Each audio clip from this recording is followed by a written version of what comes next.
ओम नमः शिवाय। आप सभी व्यूअर्स का पुनः स्वागत है। अपने उन सभी व्यूअर्स को धन्यवाद देते हुए आज मैं सूर्य के एक महत्वपूर्ण राशि परिवर्तन के बारे में बता रही हूँ। सूर्य अपनी राशि बदल रहे हैं, मकर राशि में आ रहे हैं। इसको मकर संक्रांति के नाम से भी जाना जाता है भारतवर्ष में। और सूर्य और शनि दोनों पिता-पुत्र हैं। तो ऐसे मान्यता है कि वर्ष में 1 बार पिता-पुत्र बस आपस में मिलते हैं। हालाँकि ये दोनों आदर्श शत्रु हैं, लेकिन ये साल में 1 बार जो है 1 बार अवश्य ही एक-दूसरे के साथ रहते हैं। लगभग ये कब से बदलेंगे 14 जनवरी से 12 फरवरी तक रहेंगे मकर राशि में, जो कि इनके लिए मतलब मित्र राशियों में नहीं गिनी जाती है, क्योंकि ये दोनों एक-दूसरे के विपरीत गुण धर्म के प्लैनेट हैं। सूर्य रोशनी के प्रतीक हैं, जबकि शनि जो है वो अँधेरे का ग्रह माना जाता है। वैसे तो सौरमंडल के सबसे ज़्यादा पावरफुल ग्रह सूर्य हैं। सूर्य के बगैर सृष्टि की कल्पना की ही नहीं जा सकती है। जहाँ तक और चीज़ें देखी जाए तो वनस्पति है, जनजीवन है और शुभ चीज़ें हैं। इन सब चीज़ों के लिए सूर्य की पावर बहुत ही आवश्यक होती है। सूर्य से ही हर एक ग्रह को रोशनी प्राप्त होती है और सूर्य जिस ग्रह के पास जितना ज़्यादा आ जाता है, उसको फिर क्या कर देता है, अस्त कर देता है। जैसे कि 7 जनवरी से शनि को अस्त कर दिया है। और 5 फरवरी से बुध भी इनके साथ इसी मकर राशि में प्रवेश कर चुके हैं, लेकिन सूर्य और बुध दोनों मित्र हैं और एक बुध ही ऐसे ग्रह हैं कि जो सूर्य को की रोशनी को में कम्बस्ट कम होते हैं, अगर उनकी डिग्री अच्छी हुई नेटल चार्ट में तो। तो बाकी जो और जहाँ तक है ग्रह उनके लिए जैसे कि चंद्रमा है, मंगल है और बुध है और बृहस्पति भी जहाँ तक है उतना खराब रिज़ल्ट नहीं देते और ये राशियाँ ऐसी हैं कि इसमें सूर्य की अगर अच्छी है स्थिति आपके नेटल चार्ट में, तो वो उनको रोकती नहीं है, मतलब जो शुभता मिल रही थी, वो शुभता आपको प्राप्त होती रहेगी। ये मेष राशि में उच्च रहते हैं और तुला राशि में नीच रहते हैं। तो ये नीच और उच्च की जो बात होती है, तो वो आपको देखना होगा, मैंने हर बार बताया है। और सूर्य को वैसे भी ग्रहों के राजा के नाम से जाना जाता है। जैसे ऐसा माना जाता है कि सूर्य जिसकी कुंडली में अगर बहुत प्रबल होते हैं, तो फिर उनको इस क्षेत्र में जैसे कोई उच्च पद की प्राप्ति होती है, गवर्नमेंट सेक्टर से बहुत अच्छे इनकी मतलब इनको पोस्ट मिली हुई होती है, सब लाभ मिलते हैं गवर्नमेंट सेक्टर से, पिता का भी सुख इनको प्राप्त होता है। मान-सम्मान की वृद्धि होती है और अगर ये सब चीज़ें को हटा के देखा जाए तो आपको दुष्प्रभाव भी सूर्य के अगर नीच राशि में है या मान लीजिए कमज़ोर हैं, वीक हैं, उनकी स्ट्रेंथ अच्छी नहीं है, तो आपको इन सब चीज़ों की के दुष्प्रभाव देखने को मिलेंगे। जैसे कि सूर्य को रोगों में आँखों के लिए देखा जाता है, हृदय रोग के लिए भी देखा जाता है, पिता के से भी मिला के देखा जाता है। अगर आप के नेटल चार्ट में सूर्य की दुष्प्रभाव आपको भुगतने पड़ रहे हैं, तो आपको सबसे अच्छी रेमेडी है, एक तो आपको नेत्रहीनों के लिए कुछ करना चाहिए, दान दें उनको या उनकी सेवा करें, जैसे भी बन पड़े और पिता का भी सम्मान करें। तो फिर आपके ऊपर जो दुष्प्रभाव चले आ रहे थे, उसमें निश्चित रूप से कमी होगी और अभी जो दक्षिणायन थे सूर्य, अब उत्तरायण आ रहे हैं। हालाँकि इस साल कुछ ऐसी अनोखी परिस्थितियाँ बन रही हैं, जैसे 17 तारीख से गुरु भी अस्त हो जाएँगे, 7 तारीख से शनि भी अस्त हो चुके हैं, फिर शुक्र भी 28 जनवरी से इन्हीं की राशि में आ जाएँगे। तो ये मकर राशि में बहुत सारे ग्रहों का क्या हो जाएगा युति बनेगी, तो उसमें कुछ राशियों के लिए बहुत ही ज़्यादा फ़ायदेमंद होंगे, कहाँ कहीं थोड़ा-सा आपको परेशानी हो सकती है। इस दौरान ये 3 नक्षत्रों से विचरण करेंगे। शुरू के जो 24 जनवरी तक मतलब 14 से लेके 24 जनवरी तक ये रहेंगे उत्तराषाढ़ नक्षत्र में, जो इनका स्वयं का नक्षत्र है, तो इसका पूर्ण लाभ जैसा मिल रहा था वैसा मिलेगा। उसके बाद 24 से लेके और फिर ये 6 फरवरी तक रहेंगे श्रवण नक्षत्र में, जो कि चंद्रमा का नक्षत्र है और फिर लास्ट में 6 से 12 फरवरी तक ये फिर आ जाएँगे धनिष्ठा नक्षत्र में, जो कि मंगल का नक्षत्र है। तो मेरे ख़्याल से ये तीनों नक्षत्र जो है वो सभी के लिए शुभ सूचना लेके आ रहे हैं। बस ये देखना होगा नेटल चार्ट में क्या स्थिति है सूर्य की। सूर्य अगर पावरफुल स्थिति में है तो इन सब चीज़ों का आपको निश्चित रूप से फ़ायदा मिलेगा। अब आ जाते हैं अलग-अलग राशि के हिसाब से और रेमेडी मैं सबसे बाद में बताऊँगी। सबसे पहले शुरू करते हैं मेष राशि, आपकी स्वामी राशि मंगल है, सूर्य और मंगल दोनों की परम मित्रता है और आपके 10वें भाव में ये आएँगे जो कि कार्यक्षेत्र का है। आपकी कार्यक्षेत्र की सभी परेशानी को दूर करने के लिए आ रहे हैं। इधर आपके 5th भाव के भी लॉर्ड हैं, तो संतान की संबंधी कुछ जो परेशानी थी, उसमें ज़रूर थोड़ा-सा ये वृद्धि कर सकते हैं। इस भाव में पहले से ही और भी स ऐसे स शनि और बृहस्पति पहले से ही विद्वान है और वो उसमें क्या नाम है, ये भी आ चुके हैं, बुध भी आ चुके हैं, फिर शुक्र भी आ जाएँगे, उसके लिए मैं बाद में बताऊँगी। अभी आप केवल सूर्य के हिसाब से देख लीजिए। तो स्टूडेंट के लिए ये समय काफ़ी अच्छा है, गवर्नमेंट सेक्टर से लाभ हो सकता है, पिता से ज़रूर आपके थोड़े-से मतभेद हो सकते हैं। तो संतान से संबंधी अगर जो कुछ उलझनें बढ़ती हैं, उसके लिए फिर मैं ज आखिरी में सबसे बताऊँगी कि क्या-क्या आपको करना चाहिए। शेष बाकी और कोई परेशानी नहीं है। कार्यक्षेत्र में तो अगर कोई परेशानी थी, तो वो निश्चित रूप से ये दूर करेंगे। आपके लिए ये परिवर्तन सुखद रहेगा। दूसरी राशि बनती है वृषभ राशि, आपके स्वामी राशि शुक्र हैं, जिनसे इनकी बिल्कुल भी मित्रता नहीं है। आपके ये भाग्य भाव में 9th भाव में प्रवेश करने वाले हैं और इधर आपके 4th भाव के लॉर्ड हैं। तो आपको क्या फ़ायदा देंगे? आपके लिए ये समय काफ़ी अच्छा है, सुख समृद्धि में वृद्धि होगी और माता का सुख आपको प्राप्त होगा। जहाँ तक कि भाग्य में वृद्धि होगी क्योंकि 9th भाव में प्रवेश करेंगे, मूल त्रिकोण है ये इसलिए भाग्य में तो वृद्धि होगी। स्टूडेंट के लिए भी समय अच्छा है आपको अपने जो शिक्षा प्रतियोगिता है, उसमें भी सफलता के संकेत आ रहे हैं और आपकी हेल्थ भी इम्प्रूव होगी, ज्ञान में वृद्धि होगी। आपको स्किन की अगर तकलीफ थी, तो उसमें हो सकता है कि वृद्धि कर दें ये, उसके लिए थोड़ा-सा आपको अपने दिनचर्या में परिवर्तन लाना चाहिए। बाकी और चीज़ों में अगर हेल्थ खराब थी, वो इम्प्रूव होगी। स्वामी राशि शुक्र है इसलिए थोड़ी-सी आपको थोड़ा-सा आपको फ़र्क पड़ने वाला है। अब तीसरी राशि बनती है मिथुन राशि, आपके स्वामी राशि बुध हैं और आपके 8th भाव में प्रवेश करेंगे। ऐसा माना जाता है ज्योतिष में कि सूर्य और चंद्रमा को अष्टम का दोष नहीं लगता है। आपके भाव के कौन-से भाव के? 3rd भाव के स्वामी हैं ये, तो 3rd भाव इनका कारक भाव है और सूर्य बुध परम मित्र हैं, इसलिए आपका भाव भी कारक है, इसलिए आत्मबल में वृद्धि होगी। आपके लिए ये परिवर्तन सुखद रहेगा।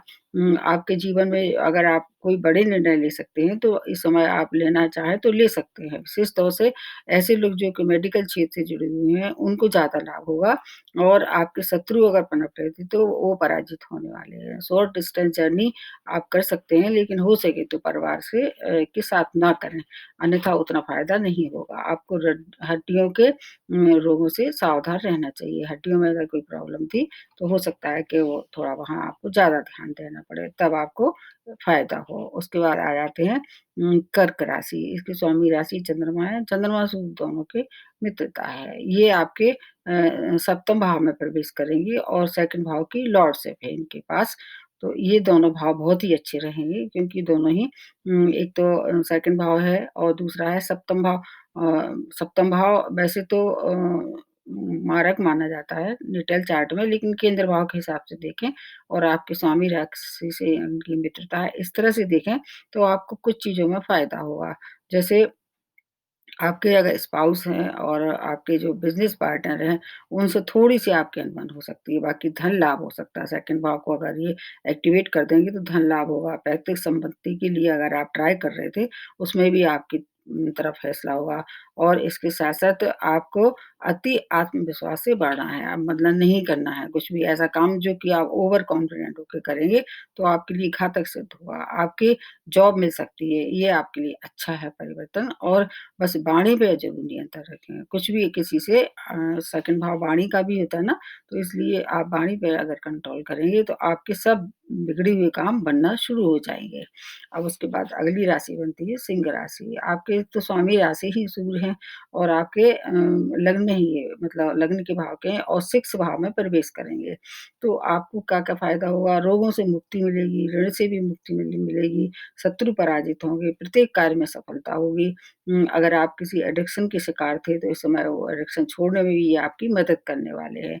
और इसके अलावा आपको अनिद्रा और भय से ज़रूर बचाना स्वयं को बचाना पड़ेगा क्योंकि एक दृष्टि इनकी 12वें स्थान पे 6th भाव से पड़ने वाली है और बाकी आपके हर एक क्षेत्र में आपको सफलता सफलता मिलने वाली है। आपके लिए ये जो परिवर्तन है वो सुखद रहने वाला है 12 फरवरी तक। बीच में और भी परिस्थितियाँ बनेंगी लेकिन सूर्य के हिसाब से देखें तो आपके लिए ये समय काफ़ी अच्छा है। अब कन्या राशि है, कन्या राशि में 5th भाव में प्रवेश करेंगे, इधर 12th भाव के लॉर्ड शिव है इनके पास आपके नेटल चार्ट में। तो और बुध से इनकी परम मित्रता है, स्वामी राशि जो है आपके, तो विदेशों से जुड़े हुए कार्य अगर आपने इस समय अटके हुए थे, उसमें संपन्नता होगी व या ऐसा हम मानते हैं कि उसमें प्रगति आना शुरू हो जाएगी। नए-नए आपको अवसर प्राप्त होंगे, एक्सपोर्ट-इम्पोर्ट में अगर आप इन्वॉल्व थे, उससे भी लाभ हो सकता है।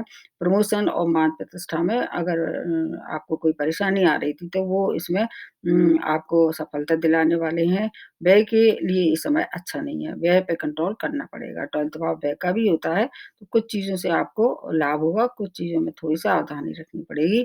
बाकी संतान के लिए समय अच्छा है, व्यापार और कार्यक्षेत्र के लिए भी समय अच्छा है। शेयर मार्केट से भी आपको लाभ हो सकता है, पंचम भाव से शेयर मार्केट भी देख सकते हैं। धन की तो कहीं न कहीं से आपको मतलब आवक होगी और उससे आपका मन प्रसन्न होगा क्योंकि कुछ राशियाँ ऐसी हैं जो इनकी परम मित्र की राशियाँ हैं, उनको ज़्यादा नहीं सताते हैं, उनको लाभ ही लाभ पहुँचाते हैं। अब अगली राशि जो बनती है, तुला राशि है। तुला राशि के स्वामी राशि शुक्र हैं, जैसे और वैसे भी तुला राशि में क्या है, ये नीच अवस्था में रहते हैं, दोनों ही बातें हैं। तो आपके 4th भाव में प्रवेश करेंगे जो कि किसका है आपका माता का है, सुख समृद्धि का है, भूमि वन वाहन का है और 11th भाव की लॉर्डशिप भी है, तो 11th भाव इनका कैसा है? मतलब इनका कारक भाव, हर एक ग्रह का होता है वो। व्यापारियों के लिए समय काफ़ी अच्छा है। परिवार के सुखों में थोड़ी-सी ज़रूर कमी ला सकते हैं ये और आपके आमदनी के नए-नए स्रोत बनेंगे, नया घर और वाहन भी इस समय आप उसकी बुकिंग करवा सकते हैं। भौतिक सुख साधनों में वृद्धि होगी और इसके बाद आपका जो मान-प्रतिष्ठा है उसमें भी वृद्धि होगी। आपको क्या करना चाहिए अगर हार्ट पेशेंट हैं, तो थोड़ा-सा आपको ध्यान रखना चाहिए क्योंकि चौथा भाव से क्या देखते हैं चेस्ट, हार्ट को देखते हैं। अगर हार्ट की प्रॉब्लम चली आ रही थी, हो सकता है उस ओर आपको थोड़ी-सी ज़्यादा परेशानी हो। इसलिए वहाँ थोड़ा सावधान रहना चाहिए। उसके बाद आ जाते हैं वृश्चिक राशि, आपके स्वामी राशि मंगल है और आपके 3rd भाव में ये प्रवेश करेंगे। मंगल और सूर्य की परम मित्रता है। इधर आपके 10th भाव की लॉर्डशिप भी है, तो ये सब आपके लिए बहुत ही सुखद रहने वाला है। कार्य क्षेत्र में आपके अधूरे काम बिल्कुल पूर्णता की ओर जाने वाले हैं। अगर कोई नया कार्य करना चाहते थे, तो वो भी इस समय करें। आपके लिए परिणाम आपके पक्ष में रहेंगे। गवर्नमेंट सेक्टर से जुड़े हुए लोगों के लिए समय काफ़ी अच्छा है। प्रमोशन अगर आप ड्यू था या इंक्रीमेंट नहीं लग रहा था आपकी जॉब में, तो वो इस समय वो आपका कोशिश करेंगे, तो आपकी ही तरफ वो मतलब शुभ संकेत दिखाई दे रहे हैं, मतलब सफलता मिलेगी। ये दोनों इनका भाव कैसा है, कारक भाव है, इसलिए आपको हर एक क्षेत्र से सफलता की उम्मीद लगाना चाहिए। आपका भाग्य आपके साथ रहने वाला है। बस आपको थोड़ा-सा एक बात का है कि माइग्रेन अगर आप रोग से परेशान थे, तो हो सकता है वहाँ आपको और ज़्यादा इस समय परेशानी हो। बाकी पिता का अगर सम्मान करेंगे, तो फिर कोई परेशानी नहीं है। आपके लिए ये परिवर्तन बहुत सुखद रहने वाला है। अब आ जाते हैं धनु राशि। आपके 2nd भाव में प्रवेश करेंगे जो कि इनका कारक तो नहीं है, मारक भाव कहते हैं। नेटल चार्ट में से एक 2nd भाव, एक 7th भाव, मारक भाव है। लेकिन क्या है 7th भाव कैसा होता है केंद्र मतलब केंद्र का है, इसलिए उसकी थोड़ी मारक तत्व में कमी हो जाती है। इसलिए आपके 9th भाव की लॉर्डशिप है, तो आपको क्या-क्या फ़ायदा होगा? भाग्य आपके लिए आपका साथ खड़े दिखाई देगा। भाग्य से कोई भी कार्य अगर अटका हुआ था, तो वो अपूर्णता की ओर जाएगा। पैतृक संपत्ति से जुड़े हुए लोगों को अगर कोई परेशानी आ रही थी अपनी संपत्ति लेने में, वो दूर करने के लिए आए हैं। भाग्य और कर्म से आपकी उन्नति होगी। जितना कर्म करेंगे, भाग्य आपके साथ रहेगा और हर एक क्षेत्र में जो आप कर रहे हैं, उसमें सफलता दिखाई देगी। मतलब आपके बॉस से भी आपकी सराहना होगी, धन संबंधी मैटर जो हैं, वो आपके सॉल्व होंगे। आपको क्या करना चाहिए बस केवल आपको थोड़ी कुछ चीज़ों का ध्यान रखना चाहिए, जैसे खाने-पीने का ध्यान रखना चाहिए, सेकंड भाव और बोली का भी और ये आपके ऊपर साढ़े साती का भी अब लास्ट फेज़ है, इसलिए थोड़ा-सा आपको ज़्यादा अलर्ट रहना चाहिए। बाकी और कोई परेशानी नहीं है क्योंकि बृहस्पति और सूर्य दोनों एक-दूसरे का सम्मान करते हैं, मतलब उनकी शत्रुता नहीं है, इसलिए आपको बहुत घबराने की आवश्यकता नहीं है। अब उसके बाद अगली राशि बनती है मकर राशि। आपके स्वामी राशि शनि है, जैसे मैंने शुरू में ही बताया ये पिता-पुत्र हैं, लेकिन इनमें एक आदर्श शत्रुता है। एक-दूसरे को का सम्मान करते हुए भी ये एक-दूसरे को लाभ नहीं पहुँचाते हैं और इसके अलावा अभी आपके ऊपर भी साढ़े 7 भी चल रहे हैं। आपकी राशि में 4 ग्रहों की युति बनेगी, उसमें से बुध आपके लिए सबसे ज़्यादा शुभ संकेत लेके आ रहे हैं। आपका व्यक्तित्व जो है बहुत ज़्यादा प्रभावशाली हो जाएगा, मान-सम्मान में वृद्धि होगी, आपको ईगो से बचना होगा। अगर आपने ईगो आपके आड़े आ गई, तो फिर काम बिगड़ सकते हैं। जहाँ तक कार्यक्षेत्र में प्रशंसा और प्रमोशन की संभावना बनी हुई है, सैलरी अगर इंक्रीमेंट कहीं रुका हुआ था सैलरी में, वो भी इस समय लग सकता है। नई नौकरी और स्थान परिवर्तन के अच्छे योग दिखाई दे रहे हैं।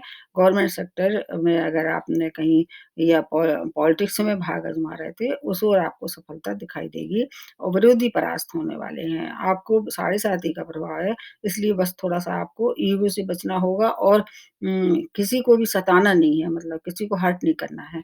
अन्यथा ये जो प्रभाव अच्छे प्रभाव जो मिलने वाले थे सूर्य की वजह से, उसमें थोड़ी-सी कमी आ जाएगी। वैसे आपके लिए भी ये परिणाम जो है परिवर्तन सुखद रहने वाला है। अब उसके बाद आ जाते हैं कुंभ राशि। आपके 9th भाव में प्रवेश करेंगे, सॉरी 7th भाव में प्रवेश करेंगे और सॉरी आपके 12th भाव में प्रवेश करेंगे और आपके 7th भाव के लॉर्ड हैं। बोलने में थोड़ा-सा कभी-कभी हो जाती है, इसलिए थोड़ा आपको समझदारी से काम लेके समझना चाहिए। कुछ न कुछ ये तो टंग है, स्लिप हो जाती है। उसके बाद आपको क्या-क्या फ़ायदे होंगे, आपके स्वामी राशि हैं शनि, इनसे भी इनकी मित्रता नहीं है और आपके ऊपर भी साढ़े साती है। तो साढ़े साती को देखते हुए आपको कुछ चीज़ों में फ़ायदा होगा, जैसे आपका अगर कोई मतलब मैरिटल जो मैटर था, वो अगर इस समय चला मतलब दुविधा में था, उसमें प्रगति हो सकती है। अब्रॉड से आपको काफ़ी लाभ होंगे। पार्टनरशिप में आप नई शुरुआत ना करें, व्यय पे नियंत्रण करें, फिर आपको कोई परेशानी नहीं होगी। घर से दूर अगर जाके काम करें, तो आपको ज़्यादा लाभ होगा और कोर्ट केस में भी अगर आप इस समय फँसे हुए थे, तो वहाँ थोड़ी-सी परेशानी हो सकती है।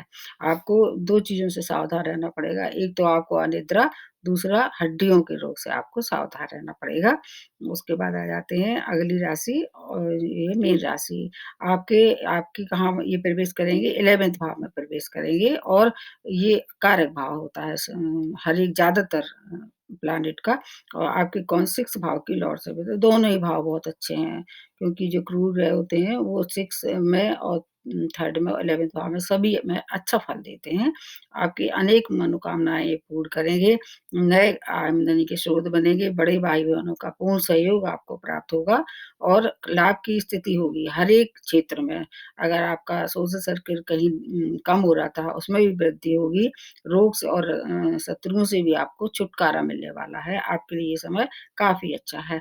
आपको बस केवल इतना ध्यान रखना है कि दुष्ट लोगों की संगत ना करें। जो दुष्ट लोग हैं, जो उकसाते हैं किसी भी काम को और आपको आगे बढ़ा के फिर अपना हाथ अपने पीछे कर लेते हैं, आपको फँसा देते हैं। उन लोगों से सावधान रहना पड़ेगा। बाकी मीन राशि वालों के लिए ये परिणाम बहुत ही अच्छा है। ये जो परिवर्तन है, ज़्यादातर राशि वालों के लिए अच्छा है। बस साढ़े साती वालों को थोड़ा-सा ध्यान रखना पड़ेगा और 2 राशि जैसे ढैया है जिन पे, जैसे कि मिथुन राशि है और तुला राशि है। तो ये मिथुन राशि जैसे मैंने बताया बुध है, तुला राशि है जैसे उनके स्वामी राशि शुक्र है और वैसे तुला राशि में जो ढैया का प्रभाव इसलिए कम होता है क्योंकि वो केंद्र भाव में ये रहेंगे और सस नामक जो पंच महापुरुष है, उसके वीडियो मैंने बहुत समय पहले डाल दिए थे और आपने अगर नहीं देखे हैं, तो देख सकते हैं।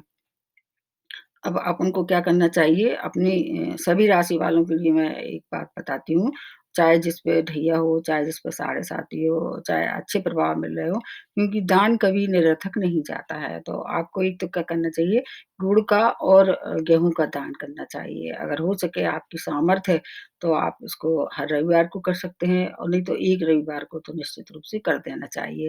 पिता का सम्मान करें, नेत्रहीनों की आपको क्या करना चाहिए, सेवा करना चाहिए और जैसे भी बन पड़े उनकी मदद करते रहना चाहिए और सूर्य को अर्घ देना तो बेस्ट रेमेडी है। इससे तो अगर आप चाहें तो बहुत-सी परेशानी दूर हो सकती हैं।